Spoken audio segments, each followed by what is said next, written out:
그는 강포를 행하지 아니하였고 그의 입에 거짓이 없었으나 그의 무덤이 악인들과 함께 있었으며 그가 죽은 후에 부자와 함께 있었도다. 여호와께서 그에게 상함을 받게 하시기를 원하사 질고를 당하게 하셨은즉 그의 영혼을 속건제물로 드리기에 이르면 그가 씨를 보게 되며 그의 날은 길 것이요 또 그의 손으로 여호와께서 기뻐하시는 뜻을 성취하리로다. 그가 자기 영혼의 수고한 것을 보고 만족하게 여길 것이라.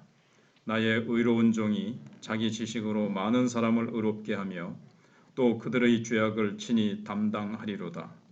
그러므로 내가 그에게 존귀한 자와 함께 몫을 받게 하며 강한 자와 함께 탈취한 것을 나누게 하리니 이는 그가 자기 영혼을 버려 사망에 이르게 하며 범죄자 중 하나로 헤아림을 받았음이니라. 그러나 그가 많은 사람의 죄를 담당하며 범죄자를 위하여 기도하였느니라. 아멘. 여호와의 종이 우리를 대신해서 대리 심판을 받은 결과가 무엇인가 하는 게 나타나고 있습니다. 우선 하나님의 의의 조건을 만족시켜서 닫혀 있었던 천국 문이 열렸습니다. 그리고 누구든지 예수님의 이름을 부르기만 하면 구원을 얻게 됐습니다. 우선 10절에 보시면 하나님께서 그의 죽음을 속건제물로 받으셨습니다. 10절에 여호와께서 그에게 상함을 받게 하시기를 원하사 질고를 당하게 하셨은즉 그의 영혼을 속건제물로 드리기에 이르면 그가 씨를 보게 되며 이렇게 되어 있습니다. 또 그의 손으로 여호와께서 기뻐하시는 뜻을 성취하리로다. 십자가 고난을 당하게 하신 분은 하나님이셨습니다. 그로 상함을 받게 하기를 원하셨습니다. 우리 죄인들을 완전하게 구원하려면 다른 방법으로는 안 되기 때문에 그렇습니다. 하나님께서는 우리들을 뒷구멍으로 구원하는 것을 기뻐하지 않으십니다. 어느 누구 앞에서도 마귀 앞에서도 당당하게 마귀가 송사할 게 없도록 구원하기를 원하십니다. 사탄이 눈에 불을 켜고 우리의 허물을 찾더라도 티끌만한 흠도 찾아내지 못하게 하시는 것이 하나님의 구원의 방법입니다. 하나님께서는 그리스도의 죽음을 속건제물로 받으셔서 우리의 죄를 다 용서하시는 대사면령을 내리셨습니다. 여기서 이제 의문이 생기는 부분은 사람들이 시기해서 죽인 것이 어떻게 제사가 될 수 있느냐 하는 거죠. 로마 군인들은 제사를 드린 것도 아니고 로마 군인들 편에서 보면 그냥 한 반역자를 처형한 것이었습니다. 유대 지도자들 중에 누구도 예수님을 죽이면서 이것이 속건제사라고 생각하는 사람은 없었습니다. 예수님의 죽으심은 제사 형식이 아니고 법적 처형이었습니다. 그러나 중요한 것은 형식이 아니고 바쳐진 것이라는 거죠. 그분은 하나님의 아들이셨습니다. 하나님의 아들을 죽였다면 사실 모든 인간들은 당장 심판을 받아야 마땅합니다. 그러나 하나님은 예수님의 영혼을 제물로 받으시고 인간들을 용서하셨습니다. 이것이 측량할 수 없는 은혜입니다. 사람들이 가장 악랄한 방법으로 하나님의 아들을 처형했는데도 하나님께서는 예수님의 희생을 속건제물로 받으시고 그 악랄한 죄인들을 용서하시는 겁니다. 이런 사랑이 아니면 인간을 구원하지도 못합니다.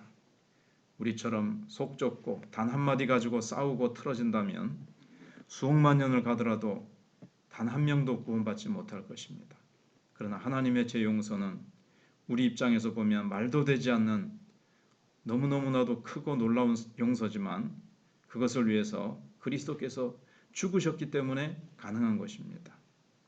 그 다음에 예수님의 대리 심판의 결과는 자기 영혼이 수고한 것으로 만족할 것입니다. 그래서 한 번 예수님이 저주를 받으시고 심판을 받으심으로 수많은 생명들이 새로 태어났기 때문에 그렇습니다. 10절에서 그가 그 씨를 보게 되며 그 날은 길 것이요 또 그의 손으로 여호와의 뜻을 성취하리로다. 가라사대 그가 자기 영혼에 수고한 것을 보고 만족히 여길 것이라 그랬습니다. 산모가 출산할 때 심한 해산의 고통을 겪지요. 그런데 그 수고를 다한 후에는 자기 옆에 한 새로운 생명이 태어나 숨쉬고 옹알이하고 있는 것을 보면 자기 수고에 만족스러워할 것입니다. 그리고 옆에서 가족들이 수고했다고 위로하면 산모의 마음에 기쁨이 있을 것입니다. 마찬가지로 그리스도의 십자가 고통은 말로 표현할 수 없는 정신적이고 육체적인 고통이었고 인간이 겪을 수 있는 아무튼 영육간의 최고의 고통이었습니다.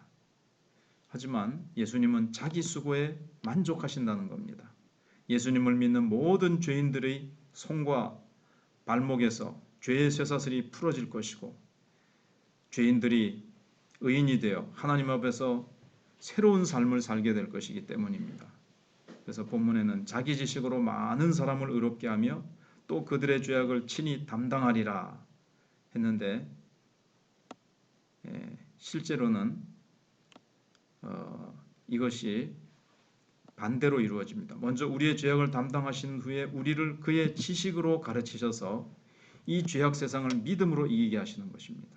그래서 이것이 여호와의 뜻을 성취하는 것입니다. 마지막 세 번째로 하나님께 큰 능력을 받아서 우리 모두 능력 있는 삶을 살게 하십니다.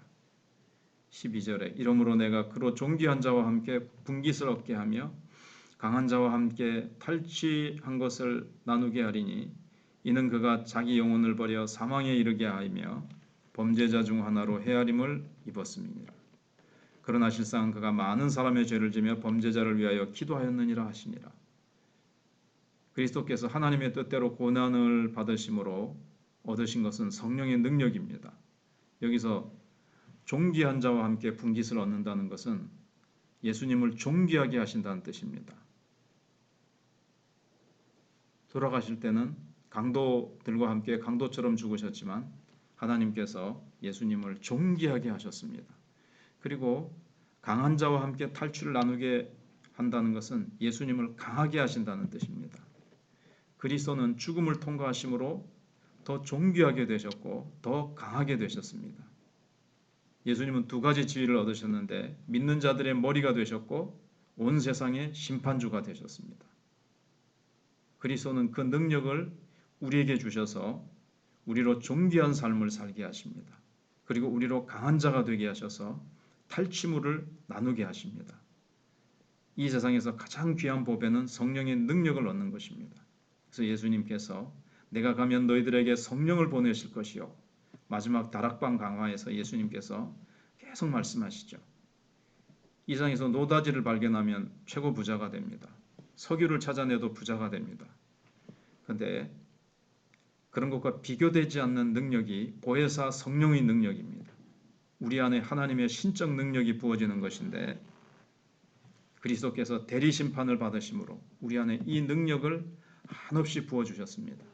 오늘도 하나님 앞에서 이 신기한 능력을 우리가 정말 풍성히 받아서 죄의 세력을 이기고 또 믿음으로 우리 앞에 당한 믿음의 경주를 감당하며 우리에게 주어진 사명의 십자가를 성령의 능력으로 넉넉하게 감당하여 승리하고 또 정말 사탄의 세력을 깨트리고 우리가 탈취물을 나누는 그러한 승리의 십자가 군사로 우리가 나아갈 수 있기를 있도록 주님께서 우리에게 성령의 능력을 부어주셨는데 이것을 우리가 묵혀두지 말고 정말 성령님 은혜를 따라서 성령을 따라 행하라. 갈라디아에서 있는 말씀처럼 그렇게 열매를 맺으며 승리하는 우리 모두가 되어야 되겠습니다. 기도하겠습니다.